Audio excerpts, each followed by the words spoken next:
or swallow some hallucinogenic mushrooms and have a fist fight with the local oiks. Yeah, that's a mouthful. Wow, that's a mouthful. You want me to say that naturally? All of that? Yeah. Really? In one, with one? Hi, I'm Meg Bellamy and I play Kate Middleton in season 6 of The Crown. And I'm Ed McVey and I play Prince William. I'm Luke Ford and I play Prince Harry. And today we're doing Freeze Frame for British Esquire. Are you for real? Are you for real? More like You frigid weirdo. University is just sex. With books. Get stuck in. Sire some illegitimate bastards and alter the lines of succession. This is a conversation between William and Harry. Harry is at Eton. Yep. William's at university. William's at St Andrews, yeah. And what's going on? So, just arrived at St Andrews and William is finding it hard to integrate into uni life. Right. Do you know anyone there? Fergus Boyd, Ollie Chabakili, Charlie Nelson. Anyone not from Eton? What about girls? Well, obviously, there are girls. Any, woof. Okay. Woof. That we're bringing that back. Luke Are is we? bringing that back. That's going to be a I'm not very bringing it. common phrase. I'm not bringing it back. Well, firstly, we were filming this separately, of Yeah. course, but we'd have like Earpieces. earpieces. I think I was actually with you on that day. I was reading the lines in, but you weren't there for me when I was there. No, I don't think I was. I think it is a bit awkward. Yeah. Did that help into the? Anyway. abandonment. I think the stuff because I think they recorded this one first and then just used the Yes. voice that I'd done, Yeah. which is harsh. I think I would have liked to be there Yeah. because it can be different. It is funny though, like, because you expect it just someone off camera to be reading it into you, but to have like an earpiece and Yeah. Yeah. I mean it's helpful. Well, and sometimes they used the phones actually worked, so they would have like when me and Yeah, Meg would yeah. do conversations, they would have just another phone in the other room, and you would speak You know shit, right? through the actual phone. Yeah. Also, woof. It's kind of, I don't know. Nothing needs to be Woof. said. Are you for real? Are you for real? More like You frigid weirdo. University is just sex. With books. Get stuck in. Sire some illegitimate. This line that we're about to hear. Yeah. It was when I read it on paper. I was Yeah. like, how am I gonna say that? How? Sire some Sire some. Wait, was it? illegitimate bastards. Sire some illegitimate bastard. Oh, I And can't alter the remember. lines of And alter the succession. lines. God, you know well. Yeah. And alter the lines of succession, or swallow some hallucinogenic Hallucinogenic mushrooms and have a fist fight with the local oiks. I was Yeah, like, that's a mouthful. Wow, What? that's a mouthful. you want me to say that naturally? all of that? Yeah. Really? In one with one? So I was actually maybe like most worried about this line. We're gonna hear it right now. With books. Get stuck in. Sire some illegitimate bastards and alter the lines of succession. Or swallow some hallucinogenic mushrooms and have a fist fight with the local oiks. Anything. Just I think I put it off. Mate, you put it off slightly. so Yeah. easily. I think it So sounds. good. And you break it up In the nicely. voice as well. Yeah. Thanks, guys. Or Promise me you'll try not to be quite so what? uptight. Ah. Repressed, responsible, and boring. If you want to be treated like everyone else, you've got to act like everyone else. So I'm trying to like, well, Loosen me up. yeah, And you do a very good job get of you that. out there. Come on, Yeah. mate. Yeah. Let's And I get like that going. line. I like the line. If you want to be treated by everyone else, you have to act like everyone else. I Yes. think that's really. Yeah, and I guess when, That's really good. when we were thinking Harry about knowledge right like normality Yeah. and these people trying to, Their understanding what normal is. yeah, and always Is kind normal. of talking about that thing. That's Yeah. it. That thing. What are you so scared of? Go mad. Alright, I've got to go, but speak to you later. Yeah. Lots of brotherly bits, brotherly nuance. It's good. So it's you that's been keeping me up at night? Oh, my roommate. If it's any consolation, her noise keeps me up too. Yeah. And I only noticed you in the room below because they came to sweep us for bugs.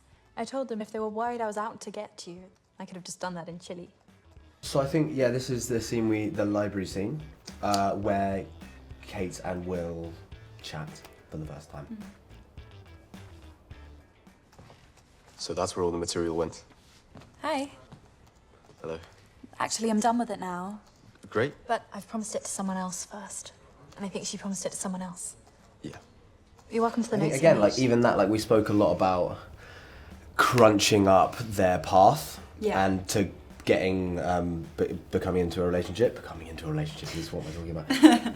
That we know they get married, and so trying to get as many things in the way of that. And just like that little line of just like, oh, actually, like you think that'd be a great little moment of like, yeah, you can have it, and then maybe a scene of them comparing notes or whatever. But actually, it's like, no, I'm gonna give it to someone else. Yeah. And then And we did this scene so many times because we actually did this in casting for the other girl that you will see in this scene, helping out and reading through. So we'd kind of done it to death, which I found to be a good thing because it meant on the day we could kind of just turn Let up go. and play because we knew it like the back of our hands.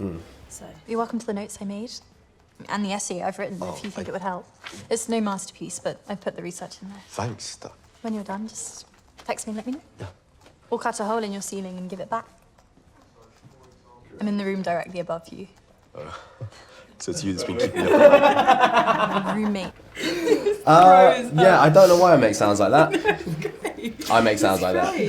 it's still weird. I think having some distance from filming it is weird hearing the voice. Yeah, Like yeah. for me it sounds Because I'd sound like that every day, like the voice never sounded, and then when you hear it, you're just like, oh yeah, that is very different to the way I speak. Yeah, no, definitely. It's also Yeah, but say like, that. Oh, my roommate. If it's any consolation, her noise keeps me up too. yeah. And I only noticed you in the room below because they came to sweep us for bugs. I told them if they were worried I was out to get you, I could have just done that in Chile. Yeah, nice line, bit of narrative in there. Yeah. Nice bit of context. Slides that in there, Yeah, slides it in there pretty quickly. that line I remember changed so much. It was like, they came to sweep us for bugs and interrogate me and this and that. Yeah, yeah. And I remember, because it changed so many times, so slightly every time, when it came to the day, I was like, Same, what all sorts. version are we doing? Yeah. Who knows? Whatever comes out of my mouth. Hopefully it was right. /edited. But this is actually that moment when they like instantly have something in common that is not normal. Not normal in terms of not common, like that whole Chile expedition. Yeah. Not loads of people do that. And I think that is a moment where things like you're already interested in this person, but now it's like, oh, now I'm like, this person's really, really interesting. Yeah, and I think something that I like about how Kate's character is written is that she's very self-assured in the sense that she's not after William because he's William and that's a title thing. It's more of a curiosity thing, and they would only get along if they had things in common and actually, you know, were compatible in that and way. This is the first time that you see, like, I guess, a female character that they're connecting on something more than just either screaming or some sort of like, I don't know, sexual thing. Right. On the Gap Year Rally International expedition. Did you do that too? I did, yeah. We missed each other by a week. Really? Hooked in. God, it was quite tough, wasn't it? It was. And again, like that, like actually having a proper conversation with someone. Like, I remember reading that scene and feeling like, especially filming on the day, like, oh, like when was the last time I actually had, like it's the first proper conversation I have at uni, really. And I think that is quite, especially like that sort of breath of little fresh air of just like, oh, I can actually talk to someone about something that isn't about my family or my or whatever, or about the Queen or whatever. It's actually like we can talk about something that we both and we can have a little moment together. Yeah, just genuine common ground. Yeah. For sure. And that's what I love about how this full scene is written, is that you know, I think because everybody knows they get married, it would have been so easy and maybe boring for them to like meet, get along. Yeah, and then instantly it's have like like smooth loads sailing. of like chemistry and Exactly. stuff. It's also not real, you know. Yeah. Real relationships aren't It's all easy. perfect. So Yeah. it's nice that it's not all daisies and roses. Is that Yeah. the expression? Yeah. Some kind of flower. Yeah. I thought you weren't interested. I thought I'd blown it that day in the library. And I'd started to worry that we drifted into the dreaded friend zone. Oh no, I'd hate that. So would I. This is the post-fashion show scene. Kate's just done a little catwalk, and it's the first time Just a little one. just a small, low-key catwalk. And it's the first time that they really tell each other how they feel about each other. So that's this for me was a very pivotal scene. It was also my first scene that I ever did where I was speaking, so it was quite like intense to do what for me felt like an important scene in Kate's kind of arc first. So Yeah. hopefully it pays off. Yeah. Yeah. Yeah, I struggled this day. I think it was the end of my first full week that I was filming every single day. Yeah.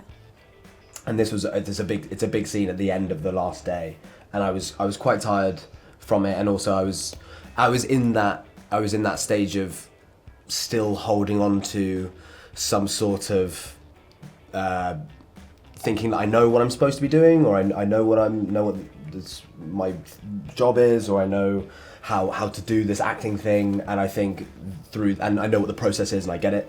And I think as time went on, and especially through this day, that sort of broke apart, and I started to actually realise I don't really know anything, and I can just breathe and relax and listen and not try and force a square peg into a round hole. Yeah, no, totally. But you can't tell that you struggle, by the way. It's wonderful. And Ed is a very giving scene partner from an acting perspective, in that even when the camera's on me, he's not resting, saying his lines like this. It's still, giving me something. So that was great. Thank you. You weren't interested. I thought I'd blown it that day in the library. And I'd started to worry that we drifted into the dreaded friend zone. Oh no, I'd hate that. So would I. We did have a lot of fun though. Yeah. We it really was good. did. We really played. Yeah, we really played. We really played. But also, originally, we'd rehearsed this scene very yeah. quietly, and we were kind of speaking to each other. Because Yeah. it was we knew that the scene was full of people, so we thought that surely if they're telling each other how they feel, and given Prince William's, frenzy, that they would be very quiet. In I thought it'd be in a booth or something. Yeah. I thought we'd be we'd find a little. Basically whispering. Really intimately chatting to each other. It's obviously a party scene, and there's chatting and music. So we had to shout as though that was a thing, and shout as though it was over that. But on the day, obviously you can't have chatting and music or you won't hear what we're saying. So they cut it all, and people are silently dancing and talking like this. And we are shouting. Does it always sound like that? Yeah. That was my shouting. Yeah, that was your shouting. Just for record. Yeah. So that was also it's strange. weird. It was strange. Yeah. Trying to be intimate, but also you're shouting and everything else is silent. Silent. It Doesn't feel natural. No. I've always been interested. Really? Bordering on obsessed. To the point where I thought if I couldn't be with you, I'd sooner not be here at all.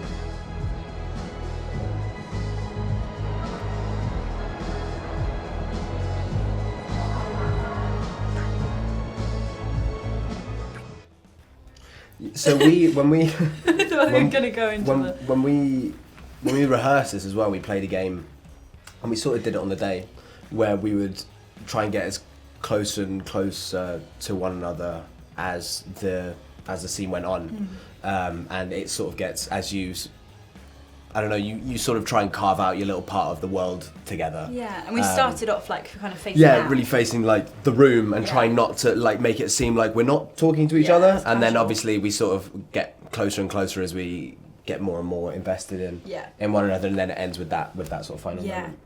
Yeah, that then gets interrupted. Interrupted, as you which will again, see. it's that lack of normality. It's every time royalty is just taking you away from the moment, and I think as the show goes on, the royalty becomes his normality. I think he's fighting it at this time, which rightfully so, trying to have his own normality, and it's always getting pulled away from him, and he can't have it. And I think, like I said, he then not gives in, but he realizes that that's his job, and I think that is his normality, that's his life, and it's his duty, and that's his honour to do that job. But you see that's that push and pull throughout the whole episode, is that sort of trying to rip him away from his duty. Thank you. His duty. Thank you so much for watching, and you can watch The Crown now on Netflix.